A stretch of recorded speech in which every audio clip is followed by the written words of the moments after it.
Imagine si la folie était contagieuse. Bienvenue dans le marathon du mois d'octobre et aujourd'hui on va parler de The Lighthouse de Robert Eggers.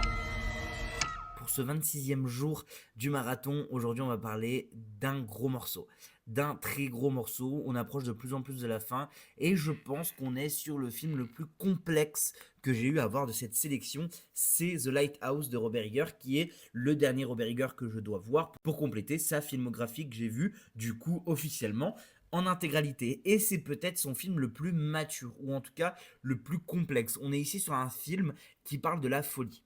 On parle de la folie, on parle de l'obsession que les hommes peuvent avoir pour quelque chose, on parle de l'alcool, et ça c'est un des éléments les plus importants du film parce que oui c'est en sous-texte, mais c'est très important de voir l'effet de l'alcool là-dessus. Et en fait ce qui est le plus intéressant avec ce film, c'est qu'on parle de tout ça avec une réalisation qui est quasi parfaite. C'est peut-être un des films les plus beaux que j'ai jamais vus. On utilise, je pense, un objectif différent des films qu'on a l'habitude de voir. Il y a cette vraie idée de profondeur de champ dès qu'on va voir une image. Je vous avoue que le côté technique, je m'y connais très peu, mais j'ai vraiment l'impression qu'il y a une lentille, ou en tout cas quelque chose de différent par rapport à ce qu'on peut voir. Vraiment, il y a une profondeur d'image qui est assez magnifique. L'utilisation du noir et blanc est parfaite, l'utilisation du 4 tiers est parfaite et hyper opprimante que le film recherche à faire tout le long. Et en fait, le film est hyper intéressant dans sa construction. On va avoir d'abord, je dirais, une quarantaine de minutes assez répétitifs, où on va avoir quelque chose qui se répète, quelque chose qui, petit à petit, devient même un peu lassante, parce qu'on va revoir les mêmes choses. Et en fait, c'est hyper intéressant, parce qu'on va avoir cette répétition jusqu'au moment où on va avoir quelque chose avec une mouette qui va complètement changer l'idée. Cette mouette-là est clairement un élément déclencheur dans l'histoire,